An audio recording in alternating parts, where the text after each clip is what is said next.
All right. Hello, everyone. Welcome back to the Culinary Business Network, our Expert Connect Masterclass presented by Feed the Soul Foundation, the only network you can connect, learn, and grow. Connect with like-minded individuals, learn from culinary professionals and industry experts, and grow your business all at your fingertips with our membership platform. I'm your host, Karina Fernandez, Program Director of Feed the Soul Foundation. Again, thank you for joining us this wonderful Monday afternoon. Today's masterclass is geared towards making big moves into planning and securing corporate contracts and corporate clients. And how do you even turn holiday tables into profitable deals? And what does mastering corporate catering even look like, right? And so how do you, one, leverage your kitchen, leverage your team, and also leverage, those partnerships with clients, and how do you even find those corporate clients? And where do you even begin, right? Like thinking about it. So whether you're a restaurant, a private chef, a pop-up, a mobile food business, this is a masterclass for you. So to help us answer some of those questions, actually all of those questions, is a seasoned chef who has built an incredible reputation. And not only is she an award-winning celebrity chef, a Food Network champion, but also a businesswoman who has mastered catering and scale. She delivers elevated, flavorful cuisine with a modern twist. And she blends creativity and quality with flawless presentation, and we're going to show you that, of course, to craft those unforgettable dining experiences for any occasion. And it is where sophistication meets delight in every bite. And so hold on, there's actually more. She is also the creator of Never Bland Seasoning and Marinades. She is the winner of the Great Food Truck Show in Alaska, season 13. So you got to check that out. The team was called Tasty Balls, and she'll talk about that too.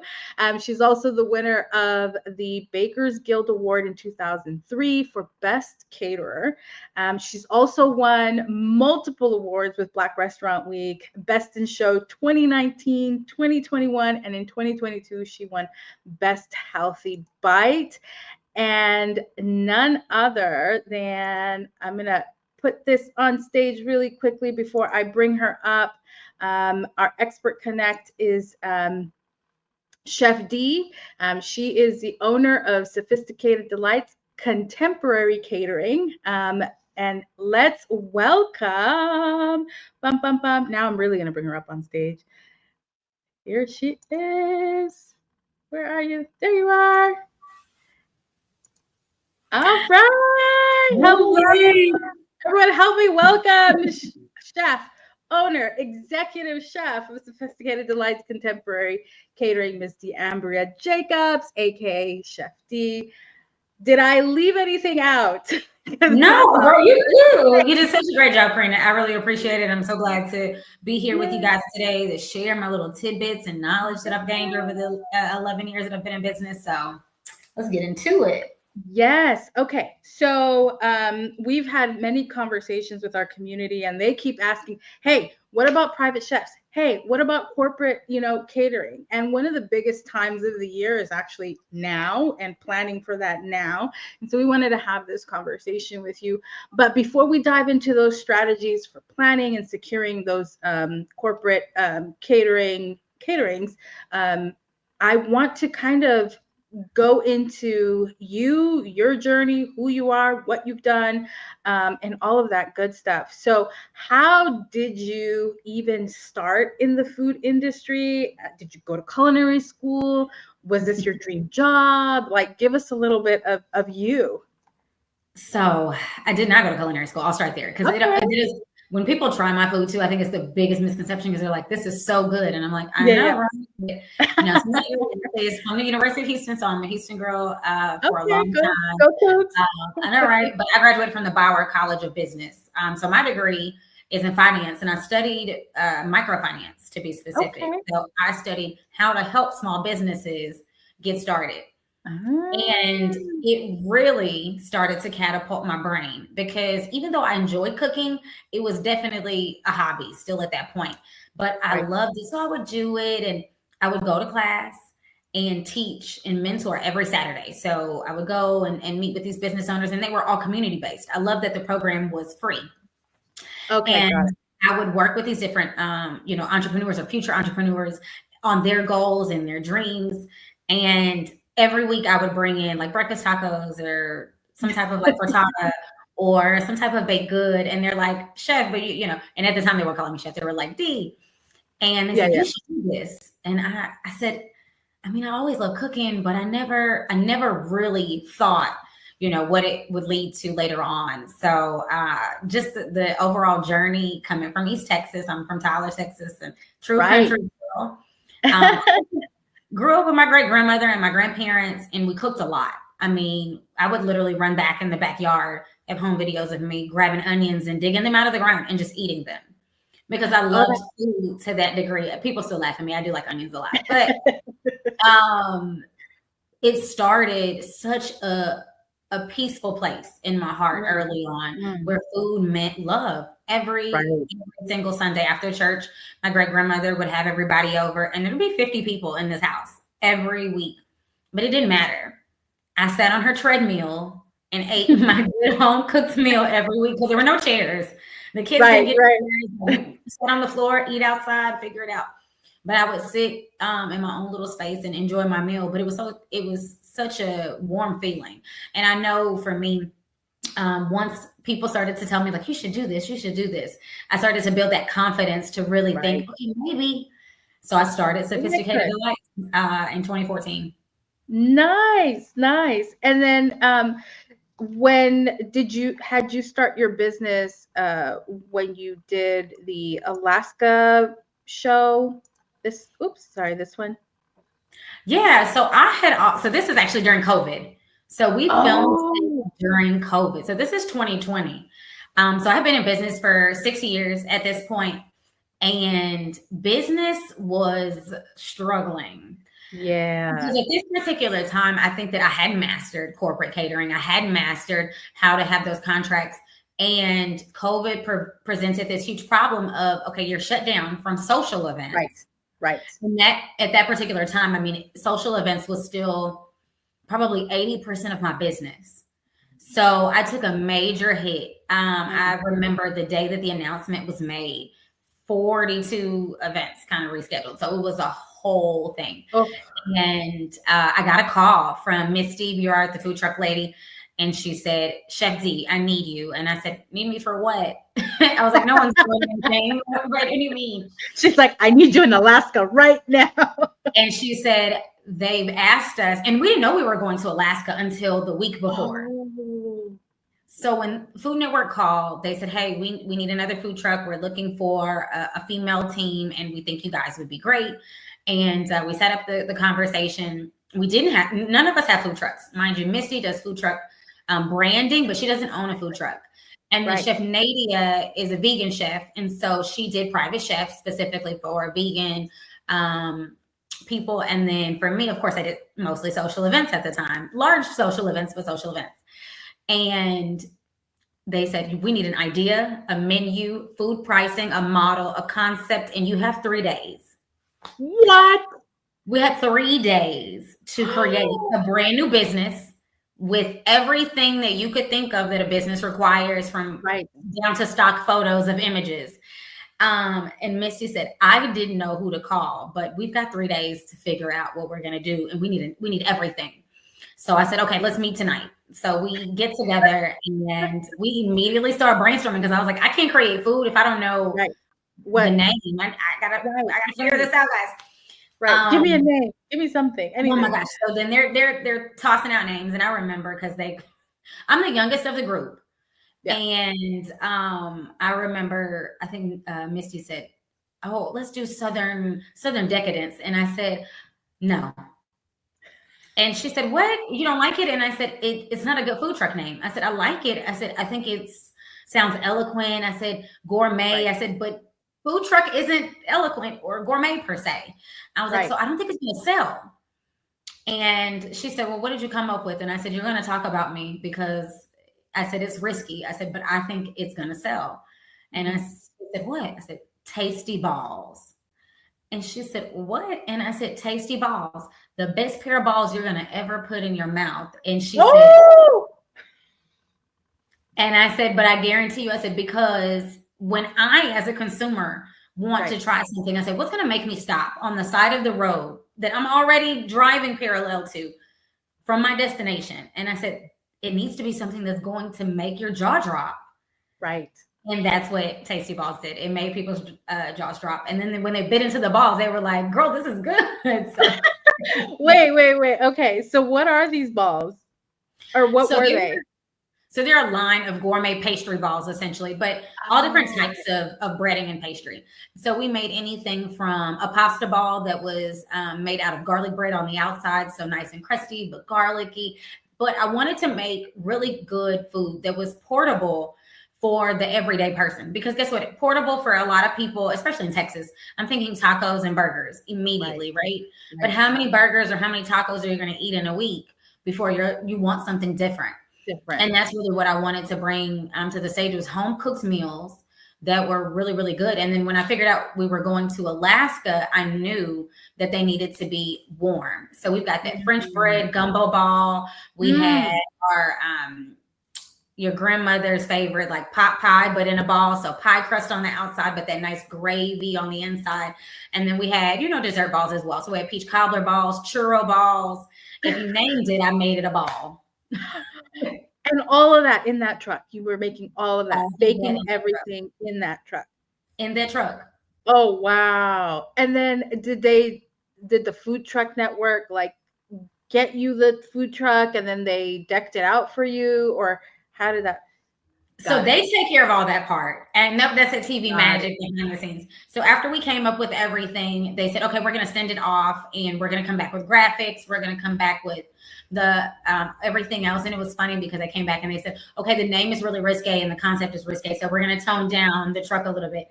And they're like, we're going to go fun, but maybe not, risque. And I was okay with that. Don't get me wrong, because I know Food Network is oriented. But they took care of all that though. They provided the truck. Yeah, no, it's brilliant. It's a disco ball. That's brilliant. Tiny balls. Tiny balls. Hey, they were tasty though. Well, that is so awesome. What a beginning or a mid, segue to your business. I know you talked about being from Tyler, Texas, and your philosophy of in finance and all that kind of carried you through also through your business. And you also blended a lot of creativity in your business that has shaped the way you run Sophisticated Delights. What other things along your journey from what happened post winning, right? Because that's pretty big too. That's a pretty big deal for a small business owner. How did winning that also change the trajectory of your business? I mean, it was a huge pivot point. I mean, it was something that I wasn't expecting. I came back and people were excited about, that I had left for the show. Everyone was curious too, because, they don't find out until after when the show airs. I don't know who wins. But that's so odd because they're like, girl, if you lost, you say you lost. But, you can tell us, it's okay. But we did a PR run. So we went to different news stations and we really helped kind of push the envelope and get the word out there. And that really helped me as a brand be able to be present in a lot of these spaces, because people they want to eat, what's hot, what's trendy. And so that really brought a lot of namesake to my brand. And then of course the money that we won from the show was really great because it allowed me to do a lot of things within the business that I had been wanting to do, up our inventory, up our ante, making sure that, we could continue to be the name and the brand that people were used to, but even better coming back post-COVID. Nice. And that does, even post-COVID really amping up your business, because you are events and where, large amount of people kind of gather. So it does. It takes a lot of strategy too to rethink and kind of invigorate, the space as well. So let's shift into the business and the strategy, because one way to diversify, a food business is to offer catering services. And a lot of restaurant owners and pop-up or mobile businesses really can leverage these type of events to bring in more money and also to amplify their brand as well. So let's dive into breaking down those corporate clients. For many, it is daunting, and it's like, where do I start? Chef D, help me out. What are some of the first steps into breaking into the corporate space? And then talk to us about some lessons that you learned early on, that others can really bite into and learn from, so that either A, they don't make the same mistakes, or B, they can, really take and plan for something like this. So Yeah. what was the first steps? What are some of the first steps to break into corporate catering? So I would say when it comes to corporate catering, especially depending on what caliber of corporate catering we're talking about. If we're not talking about your everyday corporate clients, maybe that are in your neighborhood, those smaller businesses that are also patronizing you, we're talking about true corporations, a Chase, a Coca-Cola, things of that nature. The first thing that I always recommend is that you need to make sure you have your certifications, right? So that's your woman-owned business, your veteran-owned business, your minority-owned business, whatever that looks like for you, you need to be registered. Outside of that, then you need to make sure that you already have your NCIS number. And then that number is, so that way you have your identifying marker. You're going to use that as you're applying for bids as well. So whether that's with your local city, like the city of Houston, or wherever your business is located, you can also apply for those.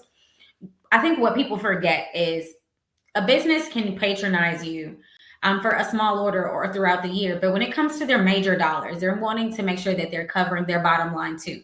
And so they're looking at tax advantages and tax breaks. And so by utilizing businesses that are actually registered, they're saving money too. So as good as your food is, they may still choose someone else because they're a registered agent and you're not. So making sure you take the time. Yeah, making sure you take the time to do that. And then once you do the registration, and you put your name in that large database that they're going to search through if they're a military base or anything like that, large businesses. The next part is go to their website. Go to their diversity and inclusion portion on their website. If you're a minority, if you're a woman, right, veteran, on any of those things, you're going to go on their website, and then you're going to also register to be a vendor with that company. That's a good one. We've spoken to a couple of businesses that do some of, especially working with like large universities and even stadiums. But you're right. You're absolutely right. Is go into their portals or even call their HR departments and see how you can register to be a vendor. That's a great tip. Yes. Because I think once you do that portion of it, then you're in this database, you're able to find it. Now comes that's the automated part. Now comes how do I get my name in front of these people, right? And so once I've gone on their website, a lot of times you're going to get a response. Once you've become a registered vendor, it's going to give you a point of contact. That is what you want to keep. You want to hold on to that point of contact. It may change over the years, but keep it, because whoever's next up is still going to be coming through that same similar email or portal. That's the person I want to make contact with. That's who I want to impress. Yeah, that sounds like that's who I want to impress. Because once I've done that, then I can say, hey, I'm a registered vendor with you all. I know you've never tried my food. I know I've never been to your facility. I would love to set up a time to just walk the premises, if that's okay. So in the event that we have an event, then we can be ready to go for you all. It shows initiative. It shows creativity. Yeah, and they're excited about it immediately. They're like, yeah, come on. And then also those words, free food, right? So then they're like, yeah. I was going to say, and free food, of course. And they're going to bring a plate of food or a cookie or whatever it is that you make. And then you want to make sure you're impressing with this food. So I have a little trick, and y'all are gonna laugh at me. So I just got a new corporate contract with the PGA golf tournament, and so with that contract, everybody said, "Oh my God!" She told me when I got there, she said, "This food is so good. How is this food so good?" And y'all, I am the do whatever it takes type of person. Okay.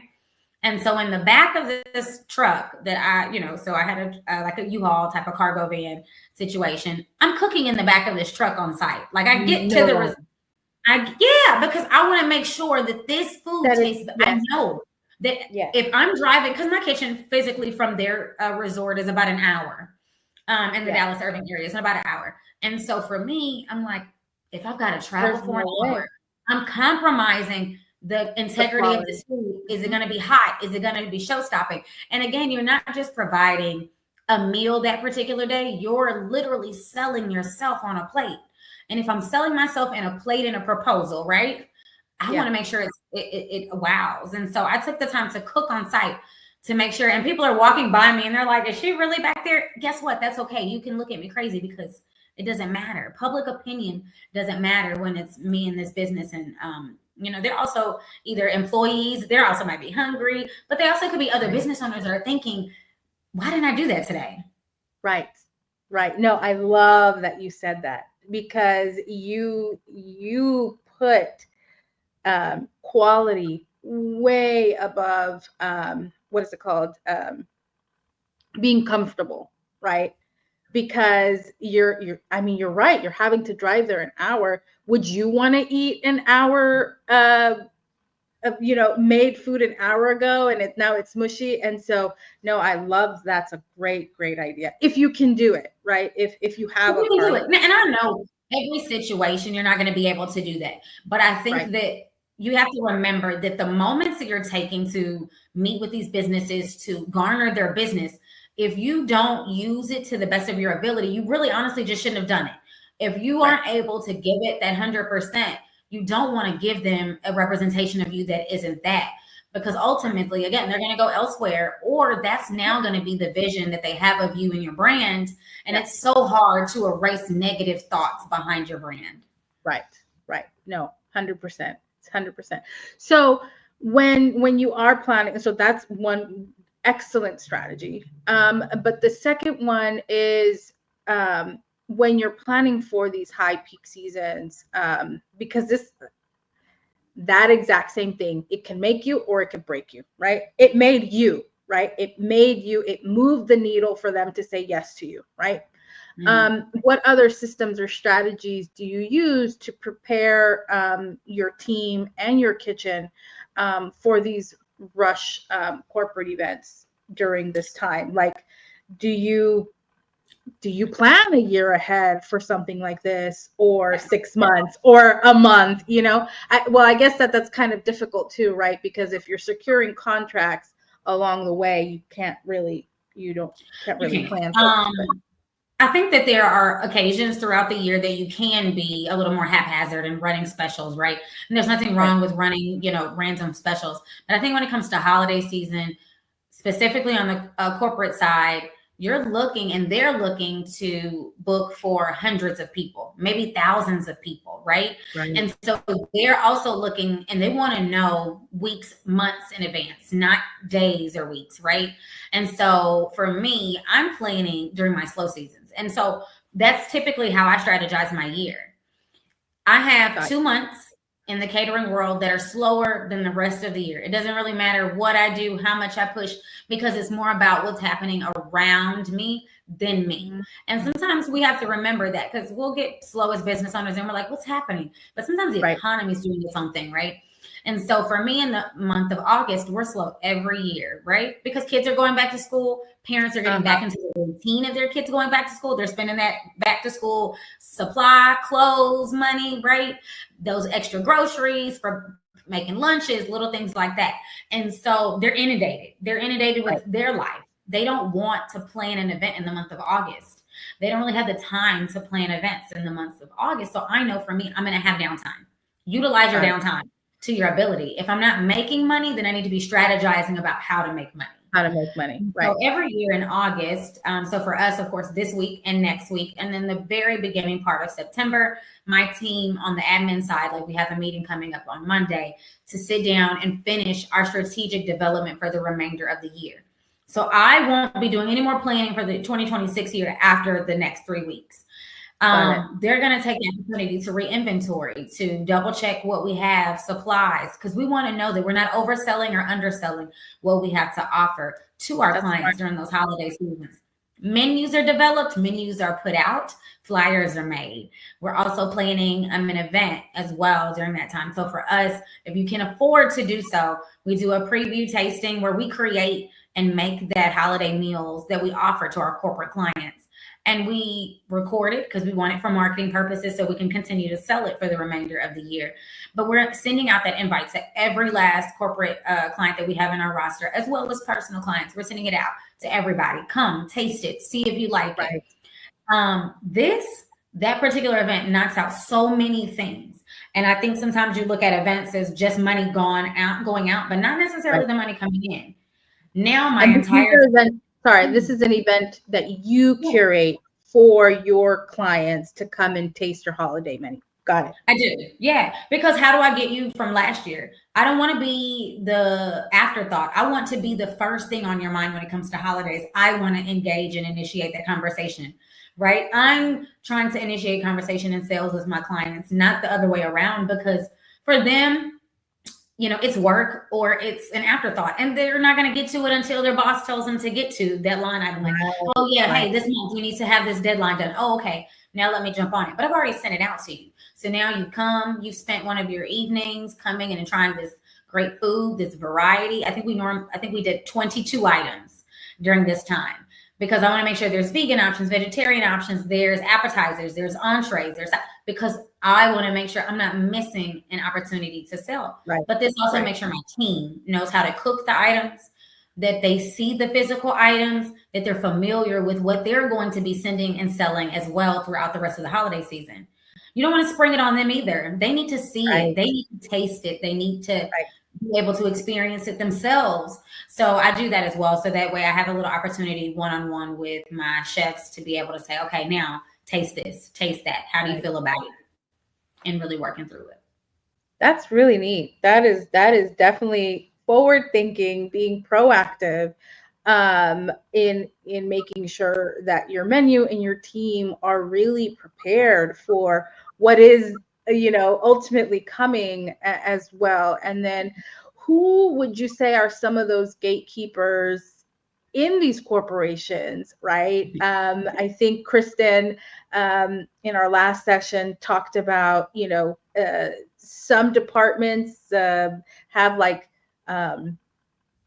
development of partnerships or partnership manager or something like that. Who, in your experience, who are those gatekeepers that you can, either reach out to on LinkedIn or, really start looking at to kind of start that conversation with them, or to invite them to these events, right, as well? Yeah, and it's going to vary. I mean, it's going to vary a lot, y'all, between company to company. I mean, I would love to tell you that it's going to always be the same, but it's just not. And sometimes it takes a little bit of trial and error to identify. So I would say once you identify, you might want to write it down, because that's going to be at least who does that for that particular corporation. But my little hidden secret, I'm calling outside of HR, I'm going to call secretaries. And I know that sounds funny, but secretaries have they're the gatekeepers. They are the gatekeepers, right? So they are the ones that the boss is like giving out all of the due diligence to find, to source, to narrow down selections and choices. But your secretaries a lot of times are also the ones that are doing the smaller meals throughout the year. So they're doing the box lunches throughout the year. They're the ones that are making sure that food for the meetings, like the general, like continental spreads and things like that, they're your initial. Exactly. So they're doing the smaller ones, not necessarily the bigger events, but they're a little easier to get a hold of. And so I find that once I'm able to get a secretary on the hook, then I'm telling this one secretary, like, hey, girlfriends, let me send this to you, and I'll drop off a gift basket or something, and I'll put some seasonings and some cookies in there, something simple. Again, still branded, but something simple. drop it off. And she's like, oh my God, they're so sweet. And I'm also going to make sure that there's a couple menus. Like I'm going to pass out whatever I need to her. And I find that when that happens, they may not call us right away with the bigger event. You may call me with something smaller, but once you wow in that smaller event and you give that same consistent service, now I got you. That's a good one. That's a great example of getting those secretaries, getting them, familiar with you and your brand. And they talk. Secretaries talk amongst each other. Of they're in the course. office. Like, oh, use that caterer. I didn't like them. Yeah. Don't use them for your meeting.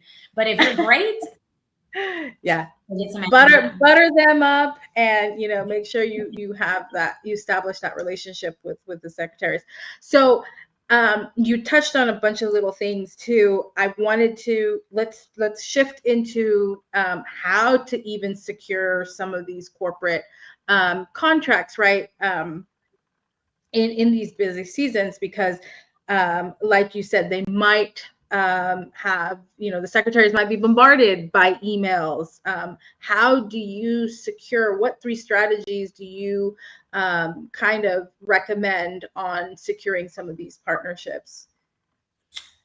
And securing the physical partnership between an event or the corporation in general and the catering is going to come down to a couple of things, right? So like we already talked about having your certifications, because you want to make sure your proposal is completely well-rounded, right? So outside of just that, I think that from a corporate standpoint, they really want to support businesses that have a storyline. And so making sure that outside of the bread and butter pieces, make sure all the pieces are there. Never skip anything. Right. If it says not required, recommended, always do that portion of your proposals. Because if you don't do every single piece, you leave. Wait, can you explain that? Sorry. What does that mean? Yeah. So sometimes they'll send you like an email, right? And in that email, they'll say, hey, we want a proposal of the price point. We want to see a logistics plan. We want to see how you plan to make this event happen. They want to know pricing models as well. They want a full menu, ideas, and things of that nature. But what I've also noticed is that they will put things on there like, that it's not required, right? But that they recommend that you add it. It could be stock photos of your work to sell yourself. It could be food that they want in addition. It could be licensing, insurance, because sometimes they're requiring that it's a part of your portfolio overall that you have it, but they'll ask you on the back end when they actually hire you for it. But guess what? I don't want you to have to feel like you have to call me later for any reason. And so I'll send you everything that you need, from insurance with you already added on as an additional insured, the City of Houston Health Department permits. So that way, if you choose to move forward with me, you have everything already in that proposal, top to bottom. And I think that's something that a lot of people miss, is make their job easier. Right. Everybody loves the person that makes their job easier. Right. They just do. So just putting and making your proposal super all-inclusive. And this can be standard. Like, you don't have to do this every single time you have a new proposal. Have a proposal pitch book ready to go, because that's what we have, right? We have a little booklet that's ready to go. And I change out the logos on the front, change out a couple of names, because you want to make sure you're ready to submit these proposals really quickly too, because if they tell you that they're going to close the entry within 48 hours, you don't want to be the last person to submit your proposal at 48 hours. You want to be one of the first. And how do you have that turnaround time, is having your stuff already put together. So one thing we do kind of recommend, and we'll probably do a whole session on this too, is have a capability statement already drafted, ready to go. That's already in your toolbox. And then have a deck, right? A pitch deck. And that's pretty much kind of like what you're saying is you're just changing out these things here, the logo here, and personalizing it for that specific client. So we'll definitely have a session on capability statements, because guess what is on your capability statement? Your NCSI codes are on there. Your certifications are on there. You might have, all of your core, initiatives, and, what you deliver, and what literally what your capability is. It's kind of like your company resume, right? And then your pitch deck has more of the details based on, a proposal or something like that. So other than making sure you connect with the secretaries, making sure you have your company is properly set up. You have your NCSI codes, you have your certifications, and then you have these pitch decks and these statements ready. What other things are they looking at in order to make those decisions? And you and I talked about something very important. That we also kind of, and I love what you did on your website. For those of you that are going to enter in this space, or you're already in the space of corporate catering, one thing is definitely your website. Walk us through what your thought process was when you were developing your website. You talked about making things easier for the person that's making this decision. So what did you do on your website to make sure that is streamlined as well as possible? Yeah. So, for me, clean cut, right? Because that's what corporate is. It's very concise and clean cut. The frill and all the extra pomp and circumstance is nice, but I think that that's your biggest thing, right? You want to have a website that is easy to read, easy to navigate. And so for me, putting all of my pricing, our packages, our menus on our website was a major step. And I think sometimes people get nervous because you're thinking, oh my God, someone's going to steal my information. Someone's going to take my menu items, but they can't take your swag, right? They can't take who you are at your essence and how good your food is. And so don't worry so much about that, because I find that this also allows me to make sure that the vendors and the people that are reaching out to me actually have already vetted me, right? So I'm vetting you, you're vetting me in this process. When you click on that menu that's already physically present on that website, it's going to give them every detail that they need and the next step after that, so that it's already automated. So systems and automations are going to be a huge key piece in making sure that your holiday season flows properly, and that it also doesn't become cumbersome for you in the midst of all of the other work that you already have. You want it to add value to your company, not add work. Right. And so what is this? This is basically your packages. Correct. That's our corporate catering guide.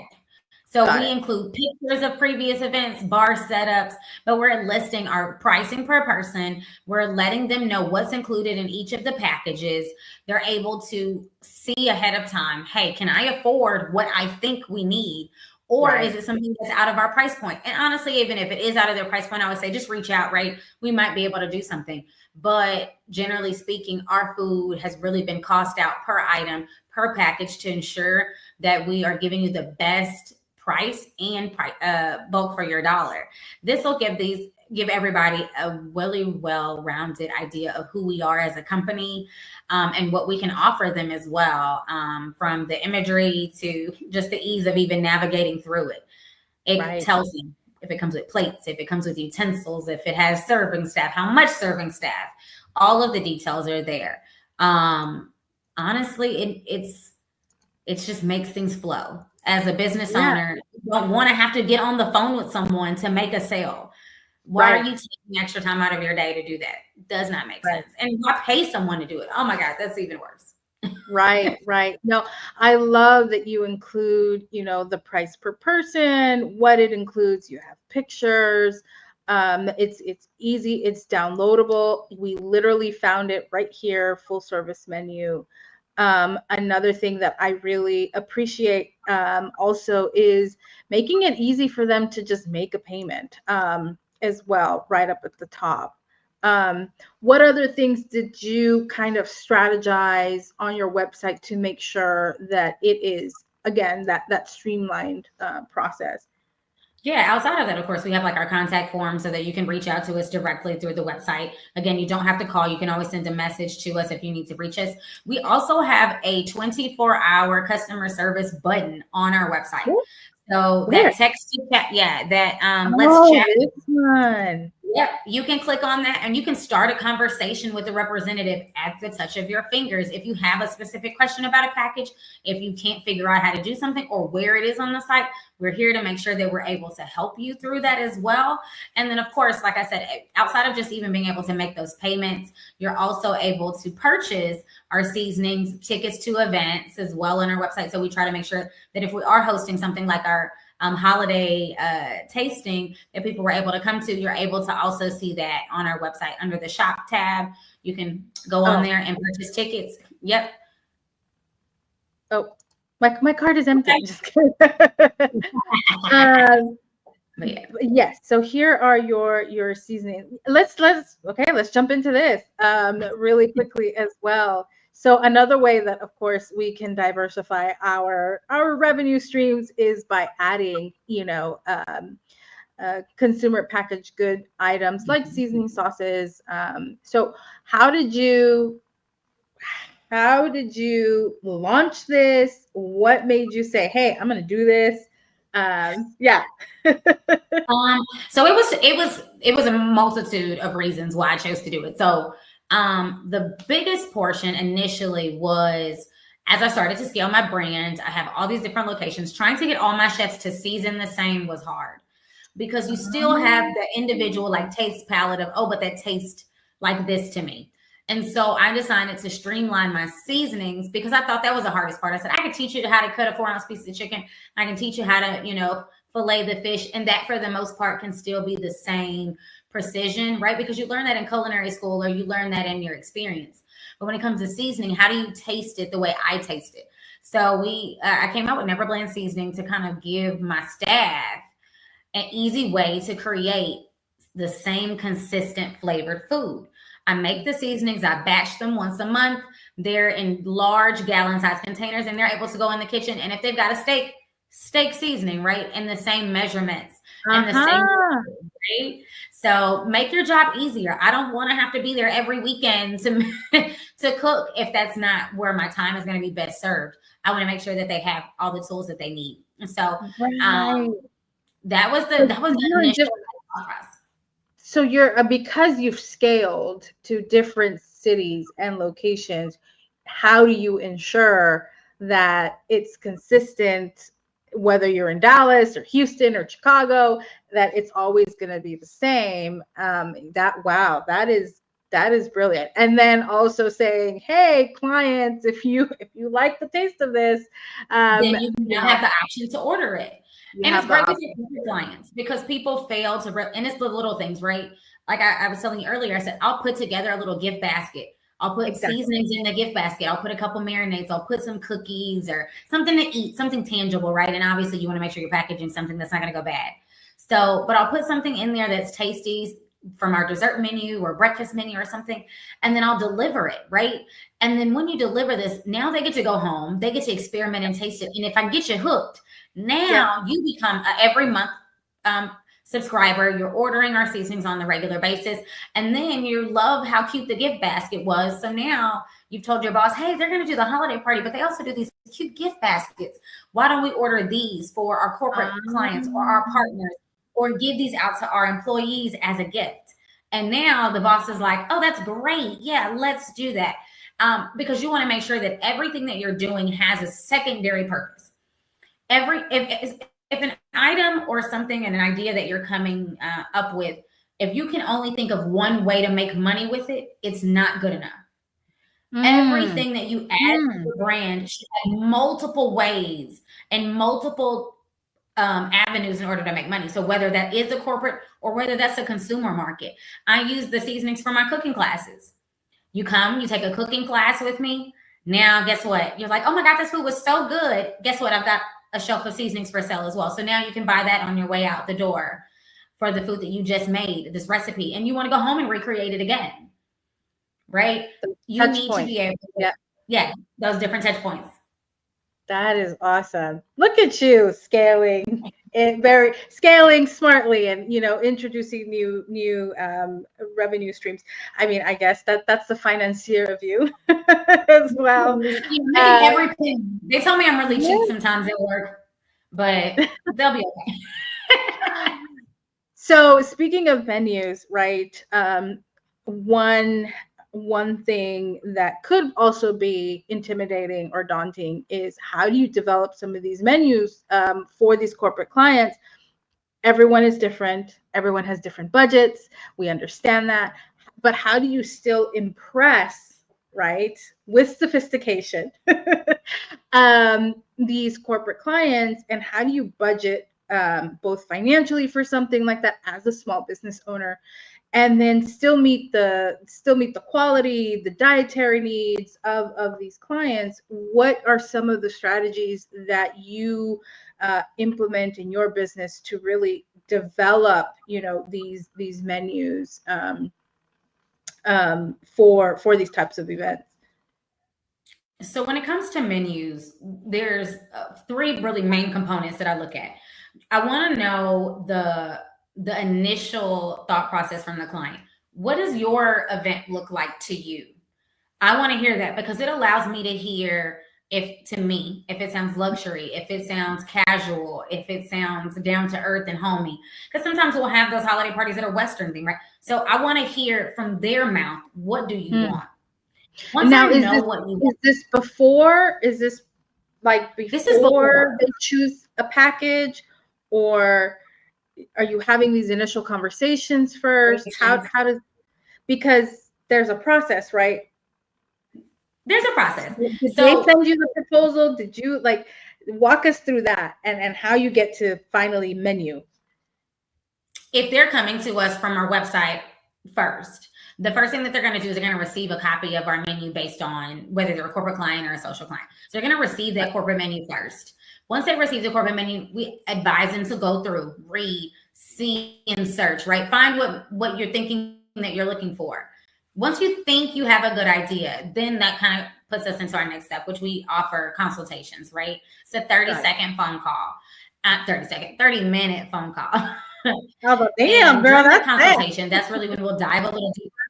No, right. Not quite. But that's when we'll dive deep into what they're looking for overall. So then that's really when we'll break it into those three parts. So then I'll ask them, what you're looking for your special day before we go into even what they've looked at on the menu. So then I just want to know where their thoughts are. And then I'll say, okay, now, did you identify a package that makes sense for what you're looking for? I've already, in my mind, based on what they told me, identified 2 or 3 packages that are pre-selected within our menu. When I came up with my food costs, when I decided how to price those packages, I made sure that I went through all those little numbers of all of the materials, all of the details that go into that. But I also made sure that I set the expectation, right? So when I tell someone we offer 3 styles, we offer partial service, full service, and then what we call custom, right? Partial service, I always tell people is, I'm going to be your favorite. I'm going to be your favorite fast casual option, right? So compare me to a Chili's or something of that nature, right? We're going to give you simple, streamlined food that's going to be good. We're going to make sure that it's served to you, but it's going to eliminate a lot of the pomp and circumstance, because what do you need ultimately? Sometimes corporate clients don't need the decor. They're like, listen, we just need you to come, set up the food, put it in the chafing dishes. As long as it looks presentable, we're done with it, right? We don't need anything else. And so that's kind of what our partial service package offers, but making sure that we build that expectation from the beginning. Now, this is going to be something more full service. Oh, this is more full service. Okay. This is because not only do you have the chafing dishes, the linens, but you also have decorations like flowers or accent pieces. Your linens are a specific color tone. So those things are going to come with our full service. But full service is also going to make sure, like in the photo that you have up there, that it's going to have one of our chefs available on staff to make sure that the quality of food stays the exact same throughout the time and the duration. You'll have someone in the front of house that can answer questions and help guide people to the line. You'll have people to make sure that food service on the back end, like bussing of the tables, is quiet if you're giving speeches. The little nuances that you're looking for as a corporate client, you'll have that in your full service, because we make sure that everything feels like we made your life easier, right?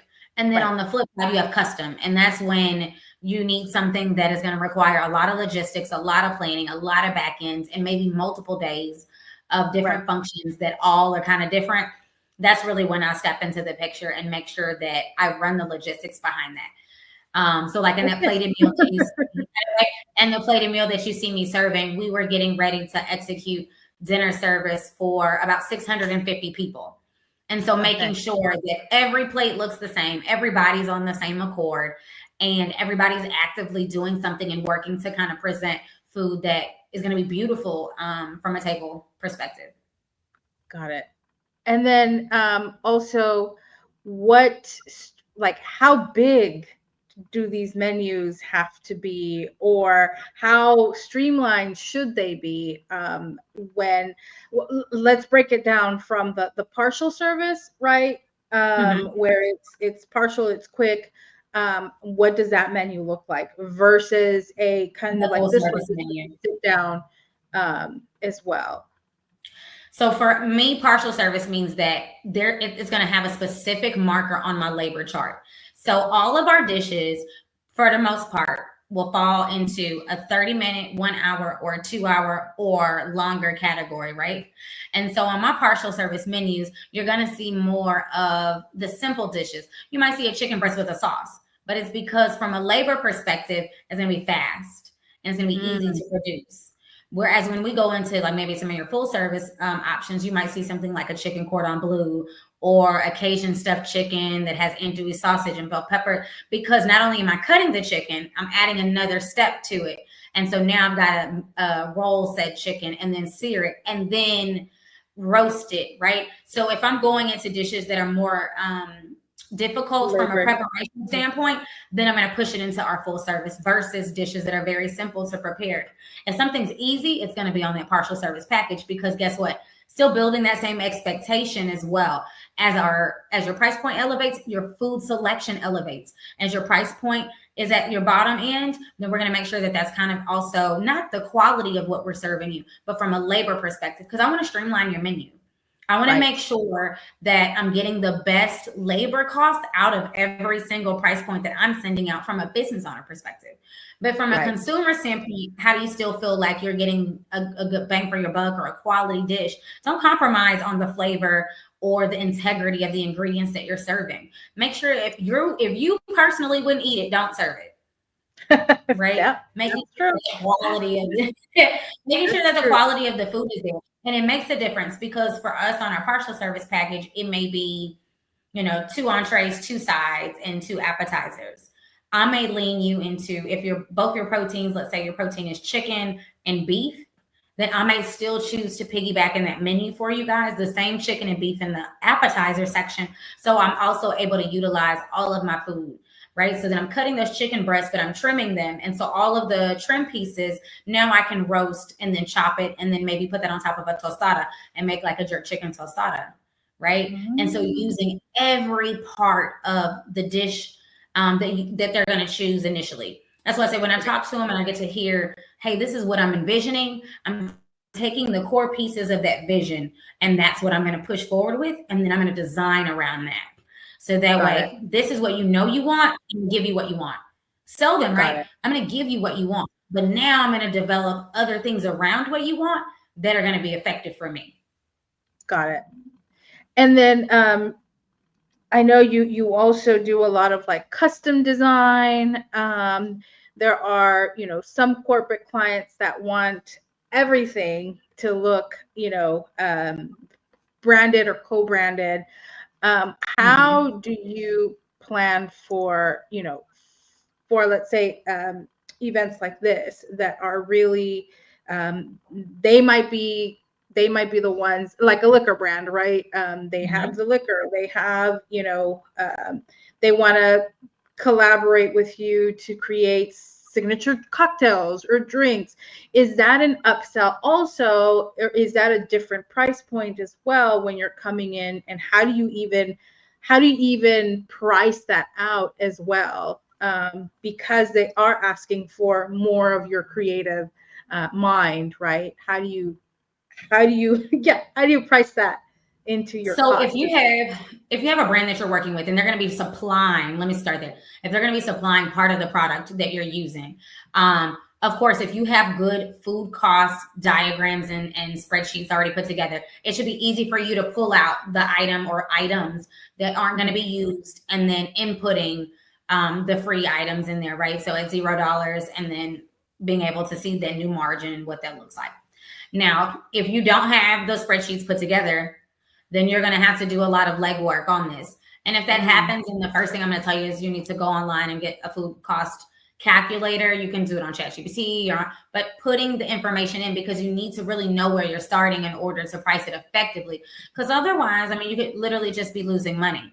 Right. When it comes to the creative part and branding, I work with a lot of vendors, and those are going to happen in the relationships that you're building. You should be networking with people, not just directly in your industry. I network with other chefs, with other industries that are specific to chefs.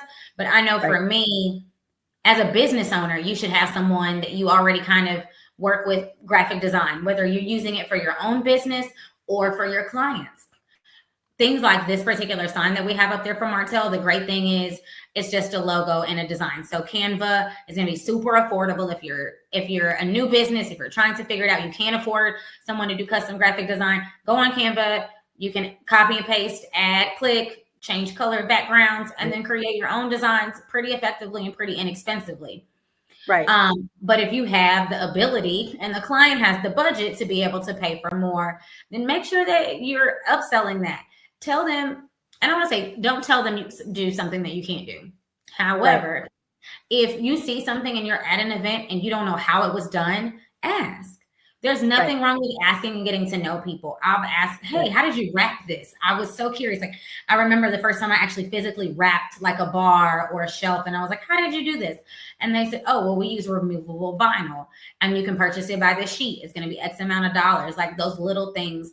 So being inquisitive too, like when you go out and you're experiencing hospitality services yourself as a vendor, ask us, like if you're wowed by it, for sure your clients are going to be wowed by it, ask. But making sure that, you know, when you're deciding to co-brand, that you're thinking of yourself as well as the brand that you're representing in that time. With corporate clients, you're going to see a big difference between their expectation and maybe a private chef or even a previous catering client expectation, because for them, it's not just an event. It's not just the day. You're representing their brand within your brand. So their level of excellence that they're expecting is going to be based on what they consistently provide. So do your research too. Go on their websites, look at what already has been done and the caliber of the work that they're used to or looking for. That for me, always, that little bit of due diligence knocks a lot of things out of the picture for me. Yeah, it makes it so easy, because then I'm like, okay, now I see what you're looking for. You've already verbally told it to me, but maybe it didn't click, or I wasn't sure where to begin. And now I visually get to see what that looks like at your last event or event before that. And I know how to quote. Be reasonable too with your email responses and your quotes. Corporate clients are not going to wait all day for that. So again, having that pitch deck, having proposals, having everything kind of at least in a general templated form that you can kind of plug and chug is going to be your best friend. Yes, absolutely. Then when you are, how do you stand out, right? I mean, you kind of talked about that, is, you know, making sure that your staff is prepared for something like this, those little touches of, you know, customization. But during the holidays too, and when there's that high demand, how do you differentiate your Sophisticated Delights to stand out from other catering companies? You want to make sure that in your area, your market, you need to know what your competition's doing. That's always the easiest way for me to stay a step ahead. If I know what my next door neighbor is doing, I know what I need to do to one up them. And so making sure, so for some catering companies, you may notice that they offer pickup only as an option, offer delivery. If They offer a package that comes with X, Y, and Z. Maybe you offer the same package X, Y, and Z. Whether you're going to beat them competitively by saving, the dollar, like maybe making it cheaper for the client, maybe make the experience also something that feels very full circle for them, right? So a good example would be we offer cookie kits for the holidays, and it's because we build on top of our holiday campaign. We'll start a holiday campaign where we're focusing on the tablescape and the warmth that brings and the food portion, right? But holidays isn't just food. It's more than that. It's an experience, it's dessert. And so then so I'm in Sugar Land here in Houston. And so I'm in a very residential area with a lot of families. And so I make sure on the back end that I'm also considering all of those small things, even in the marketing side, right? So if you're a corporate client, I'm looking for different sizes, right? So maybe you offer a lunch size and a dinner size because maybe everybody else in your area closes for dinner. Right. If you're downtown or in the area, you want to find that little thing that's going to make you different because it really will make the difference for them between choosing you or choosing the next person. Right. That's a good one. That's a great idea. I also wanted to kind of touch on the planning, right? Because there's a lot of planning that happens way before you even start pushing out these menus. So what do you and your team, like when do you and your team start planning for these holiday menus, and what tools can other business owners really leverage that are low cost or no cost to start, really pushing out some of the, or teasing out, right? We would say tease out some of those holiday menus. So if you aren't able, like I said, if you're not able to do a larger event, like how we do an event, so then I'll backpedal to what we did before that years ago. Before we were able to do that, then what we would do is we would actually send out something as simple as a little gift card or a little coupon attached to a cookie, dropping it off in corporate offices at the front. Hey, how are you guys doing? We're offering holiday deliveries. It's the little touches, very personal as well. I find that you also, of course, from the free perspective, can send out email flyers and campaigns as well, but they're effective, not effective. You're going to touch people, of course, with email and flyer campaigns, but also there are going to be people that just throw it to the side. Then you got to know that you're going to get a little bit of both with that. For me, holiday season is planned before holiday season starts. So August is always the time. Me and staff is the slowest. Yeah, it's the slowest month of the year. Well, second slowest month of the year for us. And we take off those 3 weeks on the back end to really focus on making sure that everybody's up to date. We get all of the materials done. We make sure that everything's uploaded. And so like for us, we're already live for our holiday menus that we're offering. And these can be picked up on these specific dates. This we leave automated because they can pick them up on these holiday dates. But you also can do something custom. You can reach out and purchase something custom, request it for a different date. We'll get back to you within 24 to 48 hours. This platform, which is called JotForm, allows you to put in all of your personal details that you need for your clients and allows them to submit their order. Now, what I love about this is once you go through the first portion of page on this and you hit submit at the bottom, it's not going to let you because you got to put it all in there. But once they get to the bottom and they submit, it's going to allow them to pay for their meal. And then on the back end, it sends them a contract for their meal. Both, of course, are required before you pull up to pick it up or if it's going to be delivered. So that way we can make sure that we're covered, you're covered, and it sends out an automated email response to the person and confirmation that their order was received. That's what I love about that, right? Boom. So your submission was received. They're going to email you the link to pay your invoice, and it'll itemize everything. You make sure you get to double check it. But this allows you to make money while you sleep. I don't want to have to talk to a client every single time a client is ready to decide they want to book a service. I want to make sure that we're giving you automated options to reach out to us, whether it's a call, whether it's an email, whether it's just the option to pay at 2:30 in the morning because you just got off of work and you have a nightlife job and something of that nature. You're like a nurse or something. Yeah, you could be a night nurse. It doesn't really matter, right? As long as I'm giving them the accessibility to book. You don't want to only be able to make money when you have physical hours. Right.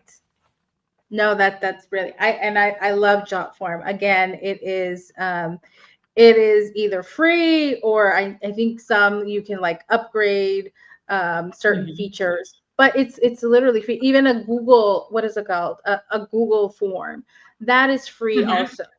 That you can definitely. There's so many options. I mean, you can do things like if your menu is kind of preset for a particular day, right? So there's no need to take the orders, that you just need to know what time they're coming in to pick up. You can use things like Acuity. It's like $9.99 a month, right? So there's too many options of free platforms for people to be able to use, for you not to be able to make that money in your sleep. But again, automations will make and streamline and keep you organized, because remember, all of the like Jotform, Acuity, our invoicing system, we use the 17 hats for like our major big corporate clients.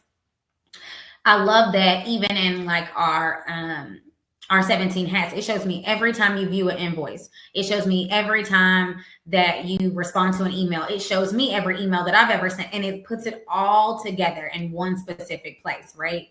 That is an amazing piece to have, because again, as you're streamlining, it's not just me running my business. There's 4 or 5 other people in my admin office that need to be able to have access to the same information in a very timely fashion to do their jobs effectively. And so that's what you're really focusing on, is keeping your labor costs low with automations. And it's such an underused option. Yeah, run your business like a business. It's a really great platform. I love it. Yeah, that's it. That's it. And I can see it's really, I was like, and you see the $60 a month. And I was like, you may not like this $100 price points, right? But what I do love is in your 7-day trial that they're going to show you how to set your page up. They're going to show you how to utilize it. And you're going to be able to input everything. So from your contract to provisional contracts, everything ends up in one client portal. And for a corporate client, organization is key. They want to feel like you know them like the back of your hand. It allows me to put notes in there for them to see the notes, as well as for them not to see the notes, because there's 2 different sections. So I love that it allows me to have internal and exterior features. Wonderful options. Very cool. That was my next thing. I was like, okay, what tech, what apps or technology pieces, because it's to organize yourself and your business, you do need automation. You do need to leverage technology. And what are some of those other areas that you can delegate to a CRM like 17 hats, or to a management system, or a direct ordering. Those are things that definitely can streamline a lot of that. And it might save you time. It might cost you money, but your time is money. So you might be saving money in the larger scheme of it. So no, that is fantastic. Once you start those events. I mean, once you start to get corporate clients coming in, that $60 a month isn't going to feel like that big of a deal. You know what I mean? You're able to pay that with securing one contract, right? And so making sure that if you're spending the dollars, that they make sense when you're utilizing those systems. But when I tell you guys, it makes such a huge difference from and not missing little things. It attaches to your Google Calendar. Like, if your client goes in and they book that corporate event, it makes them accept the quote, and it covers you contractually. I think that's always another one that we miss, is that you want to cover yourself contractually, right? And so not only do they go in and they sign the contract, but it puts it in a space where everything is so easy to submit, even if you needed to. Let's say, for instance, like a chargeback were to happen for your company through your credit card provider or something like that, Square or Stripe or PayPal or whoever that you're choosing to use, right? It makes it so easy because they literally have a section in there and you can submit to credit card process. Boop, and it's gone. And it has every interaction that you ever had with that client, as well as conversation recorded in there. Oh, I've never even had to worry about it. I send it off and they're like, oh, no, the client lost the case. cover you, right? Because you're the business owner. People, Right. we would love to think that everybody's on the up and up, but we know it's 2026, 2025. People are scammers too. So Right. if it doesn't feel authentic, you're not really sure, don't do business without a contract. I love that. Contracts are really important, especially in this space. Sometimes, you're like, oh, this celebrity wants to hire us, and they're it's happened, of course, where there is no contract, and then at the end of the day, you've provided the service, and they're like, oh, sorry, I thought it was for free. I thought you were, So contracts, y'all, are so important as well. And given that you've done so many things right, and being recognized by your peers, or even by your community, I wanted to just kind of highlight, the success that you've had, not only in Houston, but also in Dallas. This is a picture of you. Tell us a little bit about this picture. This is you getting an award for your excellence in the catering space. Tell us a little bit about this. Yeah, so for me, when I decided to scale my brand, I was really nervous. I'll be honest, I was really nervous. Of But course. I looked at, some economic return charts, and I said, oh man, like we're probably gonna have a recession. I probably need to, diversify and hedge my. So anyway, so after doing all of that, I said, I'm gonna open up in Dallas. And I decided to open up that location, and I knew that it would require a lot of hard work. And I've spent a lot of time over the last couple of years really being physically present in that market. But this is an award that we got in that first year that we had been open in the Dallas market. And, they reached out to us and they said, hey, we had 5 different couples, as well as 3 different corporations reach out to us to submit you guys for an award. And I said, oh my God, that's really dope. And they said, yeah, we want to honor you as, best bartending and staffing here in the Dallas area. And I said, oh my gosh, that's really, really nice, because I know we're still so new, we're growing. But I hadn't, felt like I put my stamp on the community quite yet. And he said, no, you've had an impact on somebody, and some important somebodies at that, because they made sure that they mentioned your name in these spaces. I think that, making sure that you are being who you say you're going to be, doing the things that you say you're going to do. When it comes to corporate clients, if you put on that contract that you're going to do X, Y, and Z, you better do X, Y, and Z, and do it with pride, because they're going to expect it on their end, because you're representing their brand, not just yours. And so making sure that I feel, and tell my team, I said, we don't operate in excellence.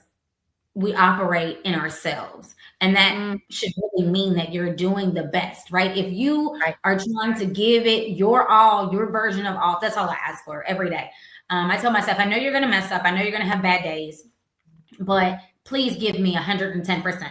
If you can give me 110%, then I understand if that particular day, your 110 just isn't the same. And being able to be human with your staff, I think, is a big key piece.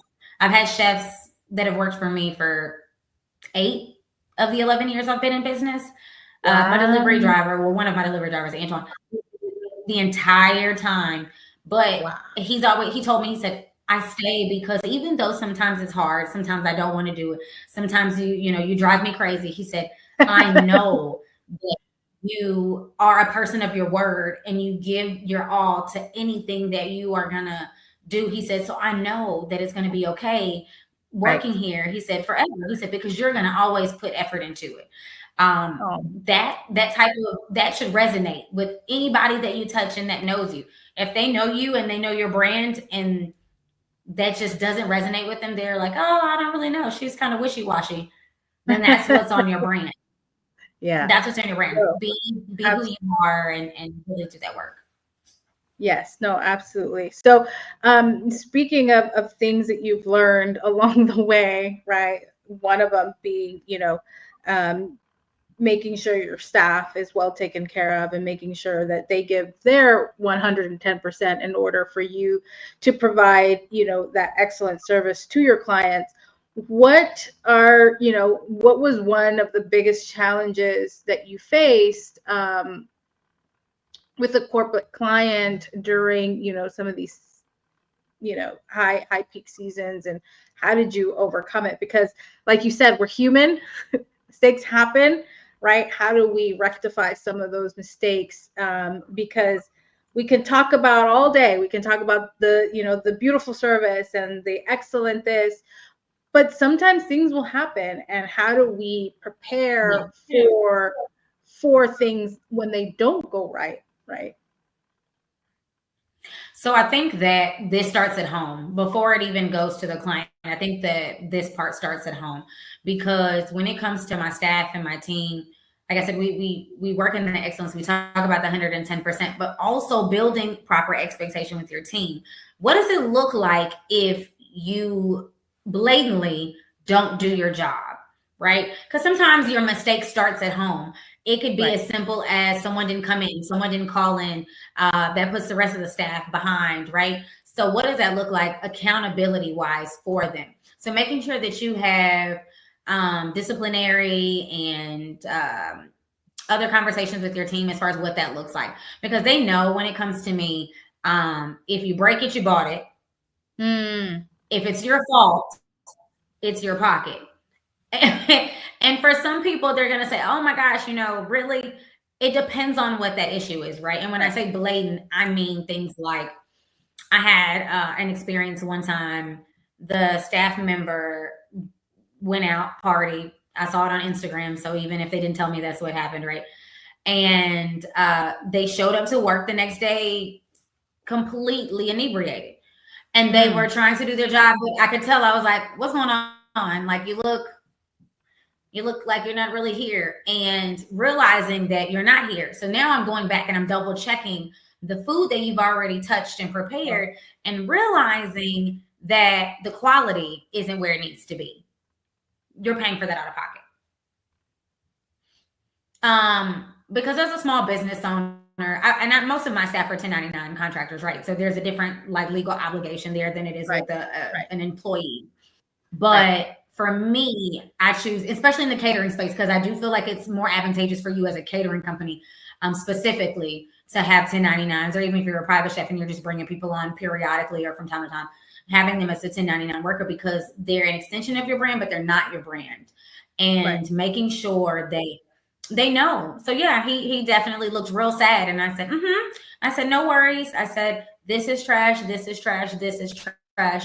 And you'll see those deductions, and then starting over and then trying to make that work. But now on the flip side, let's say that it's not an in-house fixable problem, and we're now at the event and you aren't doing your job. So the next good example I can give is a bad representation of your brand, like a server that's constantly on their phone. They're in the corner, they're on their phone, they're doing this, and people are like, but I paid them to be here from X to X, and they're on their phone. They're not working every time I look around, right? When that happens, I think you have to hold yourself accountable as a brand, because it's still your name on the line.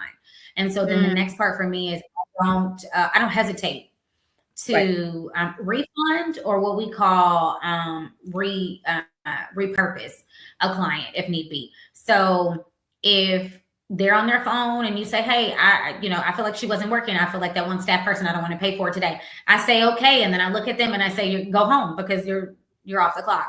And then I'll refund them for that person. Let's say it's not that. Let's say something else is wrong, but I tasted it's wrong. It's wrong. Be okay with realizing that you're incorrect. It may hurt your pocket initially, but they're going to respect you so much more for your integrity that they may still do business with you on the flip side. And then the last part, like I said, is that repurpose, the recovery section of it. In our recovery, we have a standardized kind of email template that we send out to thank them for utilizing our service, that we really appreciate it, that we know everything wasn't perfect, and that those things will be rectified, with them. And then to seal the deal on the back end, I let them know, hey, and we're also gonna, maybe if it's a small issue, we're gonna send you a gift basket, right? Or Got if it. it's a larger issue, and this is kind of where that comes into play. If it's a larger issue, hey, we'll come out and we'll do a private chef service for you in your home, making sure that you get to re-experience what you should have experienced on that day of or at that event, or a discount on a future event, right? Yeah. Now, what those discounts look like and all of that, you have to look at your own bottom line and your own margins. Right. For me, our company is typically about 22 to like 29% profit margin, right? And so I have a specific amount of wiggle room that I'm kind of allotted that I can give, which normally is between 2 and 9% based on food costs and labor costs and all that other fun stuff. And then I'll take that number I can, if need be, and offer them as a discount on a following service. Right. That a lot of times will get them to say, we'll try them one more time. They're going to give us a discount. And I've won corporate clients back over that way. They took their, they took their refund initially and they said, we do have this. We're going to use it for something different, maybe smaller. Because again, you already messed up on one thing. They might try to bring you back down to something different. That's okay. It's okay to humble yourself in a sense. And then you take that smaller event, you knock it out the park the second time around. And now you've kind of rebuilt some brand trust there. Right. No, that's good. That's really good. There was a lot of strategy in there because from templates, from pre-made templates, to discounts, to knowing that, where your margins are. I mean, there's a lot in there. So as we wrap up, what advice would you give a small culinary business owner who wants to make that leap into corporate clients as a consistent revenue year after year, and not just during the holidays? What advice would you give them to either start, or that pep talk of keep going, taking everything that they've learned right now? So I would say, if you're getting started, the best advice that I can give you is don't start until you're ready. Don't feel the pressure that you need to move before you're ready, because again, your brand only has that one initial shot to make itself known. You don't want to mess that up. So make sure that you're really ready for it. And then start small.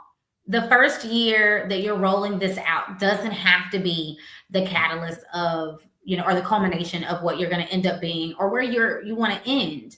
The first year should be a lot about trial and error. And so take the time to develop the menus and see if clients are engaging with those menus before you start dumping a lot of money into something. Try it with a small group setting, right? See, okay, hey, we're gonna pitch this to the regulars that we already have, and then see how they're receptive to it. If they feel like the price point is comparable, if they feel like it's worth the money, and then get the feedback. And even if you do that through the month of November, right? So for Thanksgiving, and then you try to kind of shift gears into booking more in December, you can do that. But I would say that very first holiday season, make sure that you really have figured out the food, figured out how long it's going to take, all of the production, the timing, the money, do all that. And then once you figure it out, I think it starts to flow naturally, little by little. I think my first holiday season, we had like 5 or 6 orders. But I'll be honest, it still took me a long time to do my 5 or 6. They were big 5 or 6 orders, but it still took me a while to do that. And then once we moved from there, that's really when I segued even heavier into the home side of things. That's what I said. So then we offered our cookie kits, because I said, oh, guess what mom's doing or auntie's doing around the holidays with the kids? They're making cookies. So now I've got dough and icing, and I'm making these little packets because now I can expand on what I've already built. You don't have to take it all out at one time. I think, you can overwhelm yourself really easy when you do that. Right. And also making and then if you're already doing it, if you're already in the corporate section, I think really just tighten up. If you haven't taken all of the steps that I've talked about earlier, going to those specific clients' websites, making sure that you're on every list, checking all those boxes, then first start there. And then if you've done those things and you're feeling like you're still not able, or you're still not pulling in those corporate contracts, I think then it's time to go back to what you have as your sound, your base. So what does that contract look like? What does that capability statement look like? How do you look on the internet? How does your website look? Because maybe it's something still internal that needs to be worked out. And if you are nervous about those things and you don't know if they are good or if they're bad, ask another business. Say, hey, I don't want to take your information. I have questions, because I guarantee you that someone will be willing to help you navigate through that. Or call Feed the Soul. Yeah. Or call, Feed the Soul Foundation, or the Culinary Business Network, and ask those questions, because I'm sure that they'll be able to help you guys with the nuances of those things, because sometimes, like I said, it's just the little things that trip us up. Once you work through that, you're in the money, honey. Right. I love it. Well, Chef, thank you so much for sharing your journey and all the great strategies on how to plan, secure, and execute, these corporate catering events. You definitely most definitely given us a lot to plan for. Any final thoughts? Anything that you'd like to say before we end? Ooh, okay. So first, thank you guys for having me. I really appreciate you bringing me on your platform to talk about, corporate catering and strategies and behind the scenes and what that looks like for caterers specifically, because I've been, with the Feed the Soul and Black Restaurant Week for years now. And I love what you guys do for the community and what you represent. So I'm super, super happy to have been on the platform today. And then for my business owners, of course, I think my contact information will be somewhere for you guys. So make sure that if you do have any questions, or if you're looking for mentorship, reach out. I do just talk in general. You don't have to pay, right? If you have those basic questions, I want to make sure that I'm helping your business grow. I remember being a company that my first year I made $7,998, to now being $1 million brand. And it is all doable. It is all possible, with a little or a lot of guidance sometimes. But don't be afraid to reach out. I'm here. I know the network's here. And thanks for being a part of my talk today. Yeah. So our contact info is below. It's going across that banner. I do have one last question. It's a fun question. And we ask this of everyone. What food or spice or herb or anything are you currently obsessed with right now? Oh my gosh. Okay, so I'll tell you, I'm like fully engulfed in my African diaspora journey. Like I've been going country hopping, and really developing, because food is a story. I think people forget that, right? So as you travel from country to country and you're listening and tasting, you realize the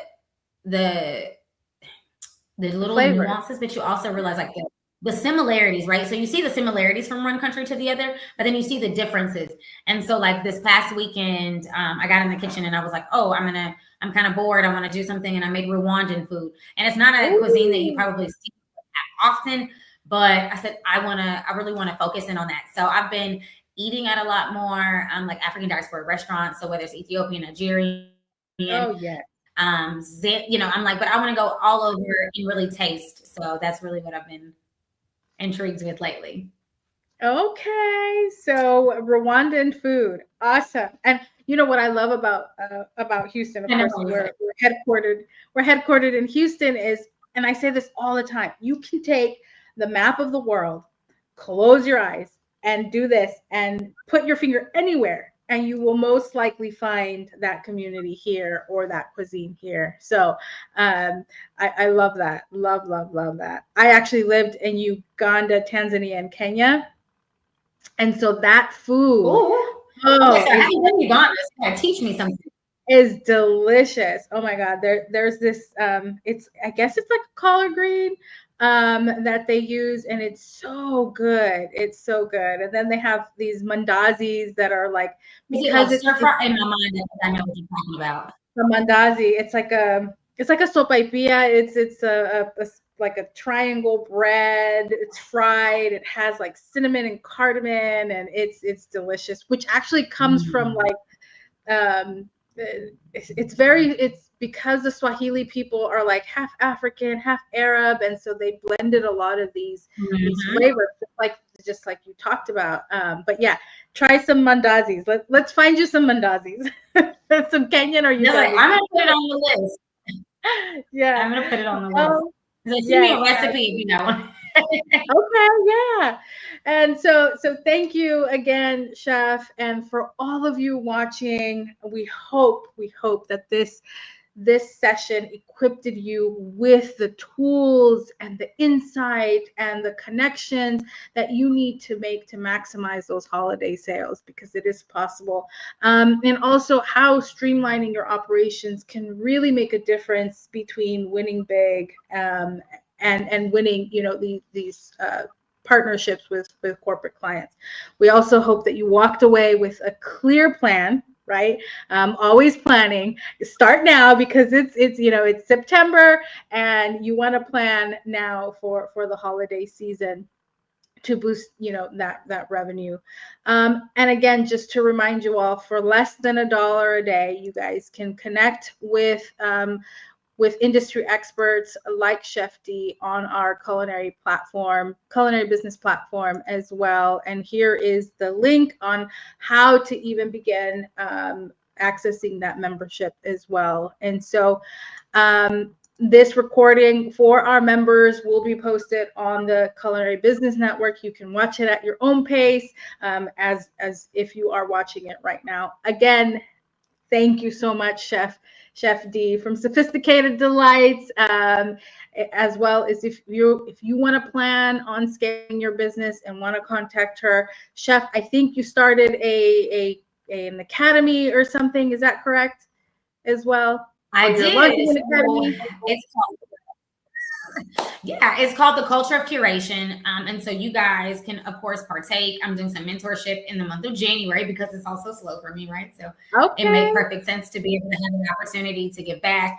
We're going to be doing some hands-on food demonstrations. So we're going to be cooking together. We're also going to be operating and physically having an event together, and making sure that you guys can not only learn, but can be hands-on in your learning experience. So I've got worksheets, I've got a booklet, I've got everything that you need to scale your catering brands. So there you go. And also in the Culinary Business Network, you will have access to a lot of this information as well once we get that info over from Chef D and when that all starts. And again, thank you for being here. Stay connected, stay resourceful, and keep serving with passion. Always remember, you are not alone in this journey. And when you thrive, we all thrive. So we'll see you all next week. We have a mastermind as well. We're going to continue the conversation with corporate catering. Thank you so much. Thank you, everyone. Thank you, Chef. Bye.